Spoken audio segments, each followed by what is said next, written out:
ഒളിവിൽ പോയ രാഹുൽ മാങ്കൂട്ടത്തിലിനെ കുറിച്ച് പോലീസിന് നിർണായക വിവരം ലഭിച്ചു. രാഹുൽ മുങ്ങിയത് ചുവന്ന പോളോ കാറിലെന്ന് കണ്ടെത്തൽ. പാലക്കാട് കണ്ണാടിയിൽ നടത്തിയ പരിശോധനയിലാണ് കാറിന്റെ സൂചന ലഭിച്ചത്. രാഹുലും സുഹൃത്ത് ജോബി ജോസഫും ഒളിവിൽ പോയത് ഒന്നിച്ച് എന്നും വിലയിരുത്തലുണ്ട്. മോദി, രാഹുൽ എവിടെ എന്ന കാര്യത്തിൽ പോലീസിന് ഇതുവരെയും ഒരു വ്യക്തതയുമില്ല എന്നുള്ളത് തന്നെയാണ് മനസ്സിലാക്കാനാവുന്നത്. രാഹുലിനെതിരെ കേസ് രജിസ്റ്റർ ചെയ്ത് പരാതി ലഭിച്ചിട്ട് ഇത്രയും അധികം ദിവസം കഴിയുകയാണ്. പക്ഷേ ആ സമയം കഴിഞ്ഞു പോകുമ്പോഴും രാഹുൽ എവിടെ എന്നുള്ള കാര്യത്തിൽ ഒരു തുമ്പും പോലീസിനില്ല എന്നുള്ളത് തന്നെയാണ് മനസ്സിലാക്കുന്നത്. ഒരു പ്രാഥമിക പരിശോധന ഇപ്പോൾ ലഭിച്ചിരിക്കുന്ന നിർണായക വിവരം എന്ന് പറയുന്നത് രാഹുൽ കണ്ണാടി എന്ന് പറയുന്ന പാലക്കാടുള്ള ഒരു സ്ഥലമാണ്. അവിടെ നിന്നും രാഹുലിൻ്റെ സ്വന്തം മണ്ഡലത്തിലുള്ള ഒരു പ്രദേശമാണ്. അവിടെ തിരഞ്ഞെടുപ്പ് പ്രചരണത്തിലായിരുന്നു രാഹുൽ ഉണ്ടായിരുന്നത്. ഈ പരാതി ഉണ്ടായതിന് തൊട്ട് പിന്നാലെ തന്നെ പ്രചരണ പരിപാടികൾ അവസാനിപ്പിച്ച് രാഹുൽ അവിടെ നിന്നും മടങ്ങിയിരുന്നു.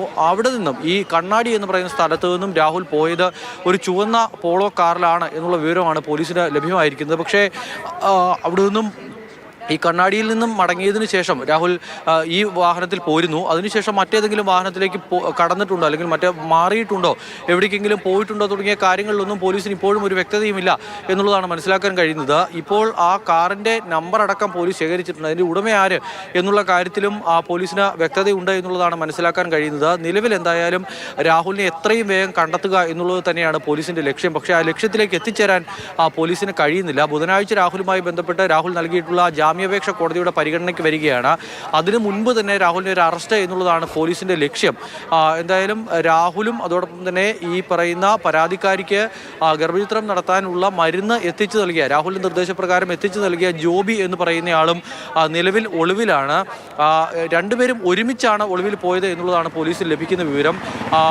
കഴിഞ്ഞ ദിവസങ്ങളിൽ രണ്ടുപേരുമായി ബന്ധപ്പെട്ട സ്ഥലങ്ങളെല്ലാം ശ്രമം ഇതിനുവേണ്ടി നടക്കുന്നില്ല എന്നും ആരോപണമുണ്ട്. പോലീസും പഴി കേൾക്കേണ്ടി വരുന്നുണ്ട് ഇക്കാര്യത്തിൽ,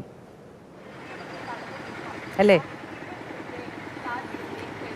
പോലീസ് എന്തായാലും രാഹുലിനെ എത്രയും വേഗം കണ്ടെത്തുക എന്നുള്ള ലക്ഷ്യവുമായി ബന്ധപ്പെട്ടുള്ള പരിശോധനയിലേക്ക് കടക്കുന്നു എന്നുള്ളതാണ് കഴിഞ്ഞ ദിവസങ്ങളിലെ പോലീസിന്റെ നീക്കങ്ങളിൽ നിന്നും നമുക്ക് മനസ്സിലാക്കാൻ കഴിയുന്നത്. പ്രത്യേകിച്ചും രാഹുലുമായി ബന്ധപ്പെട്ട രാഹുലിന്റെ സുഹൃത്തുക്കളുടേതടക്കമുള്ള വീടുകളിൽ പരിശോധന നടന്നിരുന്നു. രാഹുലിന്റെ ഏറ്റവും അടുത്ത അനുയായി സുഹൃത്ത് ഫെനി നൈനാന്റെ വീട്ടിലടക്കം ഇന്നലെ പരിശോധന നടക്കുകയും ഫെനി അവിടെ ഇല്ലാതിരുന്ന സമയത്താണ് ആ പരിശോധന നടന്നത് എന്നുള്ള പരാതി ഉയരുകയും ഫെനി പോലീസ് സ്റ്റേഷനിലേക്ക് എത്തുകയും അമ്മ മാത്രമുള്ള സമയത്ത് വീട്ടിലേക്ക് എത്തി തിരഞ്ഞെടുപ്പ് പ്രചരണ രംഗത്ത്, ഫെനി അവിടെ സ്ഥാനാർത്ഥിയാണ്, അങ്ങനെ തിരഞ്ഞെടുപ്പ് പ്രചരണ രംഗത്തുള്ള ഒരാളുടെ വീട്ടിലേക്ക് പോലീസ് എത്തേണ്ട എന്താവശ്യമാണുള്ളത് എന്നുള്ള ചോദ്യം ഉന്നയിച്ചുകൊണ്ട് പോലീസ് സ്റ്റേഷന് മുന്നിൽ കുത്തിയിരിക്കുകയും ചെയ്തിരുന്നു.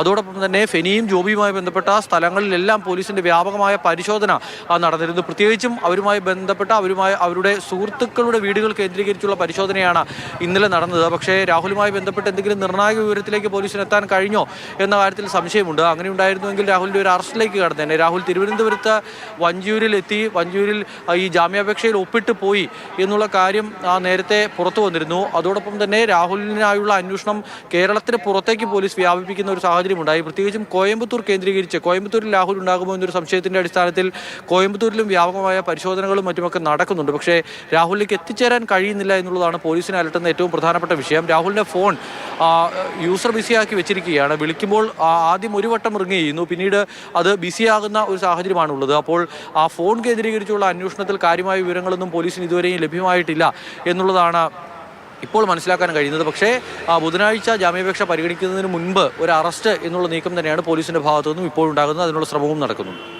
ശരി.